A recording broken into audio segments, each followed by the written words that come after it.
j'ai un retard de compétition, mais j'ai aussi passé ma semaine la plus efficace du mois de janvier, parce que préparer le mois qui s'en vient est toujours une grande satisfaction. En général, c'est aussi une tâche que je ne loupe pas, à l'instar de bilan mensuel. Pour organiser mon mois, je pioche dans mes pages annuelles. Je dispose d'une mise en page à compléter avec ma priorité du mois. C'est une page volontairement épurée, très simple, car elle n'a pas d'autre utilité que la praticité. Et surtout, je n'y reviens qu'une fois par mois, à la toute fin du mois, pour le préparer. Ce que je vais faire en février consiste à rattraper mon retard de janvier. Je vais pas faire très original puisque en février, je rêverai surtout à rattraper le retard de janvier sans y parvenir.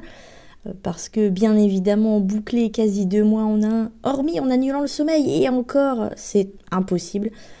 Ma priorité consistera à écrire Le Monde par-delà nous, à cheval sur février et mars, et là, je reste fidèle à mes prévisions. Côté objectif, je continuerai à préparer l'autre maison, à corriger 101 astuces pour écrire un roman et à travailler sur le gros projet. Tout ceci serait impossible sans de vraies bonnes habitudes. Ça ne transparaît peut-être pas dans mes vidéos, mais je suis une femme à mauvaises habitudes. Je me discipline péniblement. Alors, le tracker d'habitude m'aide énormément, autant pour boucler les projets que dans ma vie personnelle. Pour février, j'ai ajouté une habitude à suivre, plutôt pro celle-ci, c'est Pinterest. Parce que le plus gros de mes visites sur le site vient de cette plateforme. Forcément, si je n'y poste pas mes nouveautés, les visites retombent. D'autant plus que depuis quelques mois, on peut ajouter des articles de boutique en ligne sur une épingle. Alors, sauf si ça a changé depuis, il faudra que j'y remette le nez pour vérifier ça.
Bon, le tracker d'habitude, c'est bien beau, mais il ne faudrait pas forcer.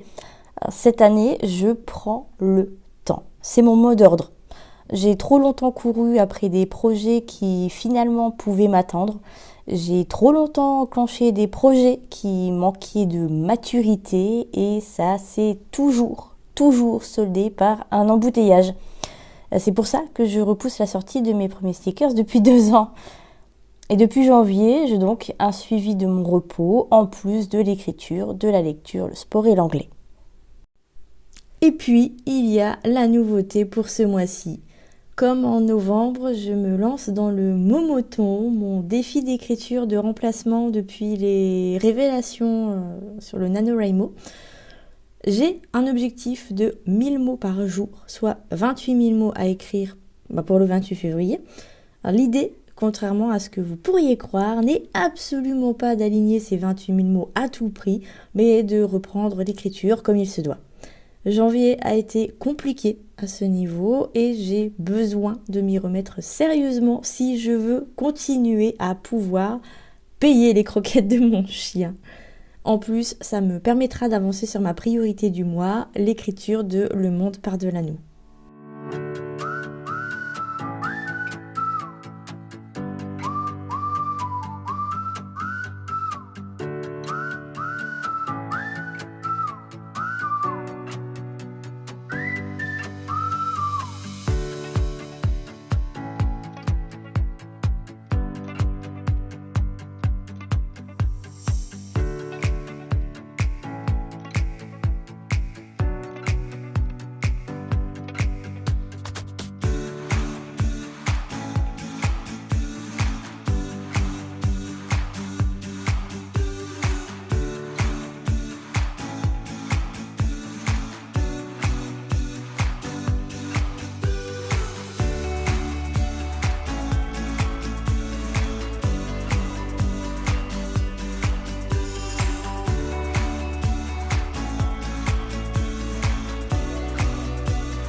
Il ne me reste plus qu'à planifier ma première semaine de février.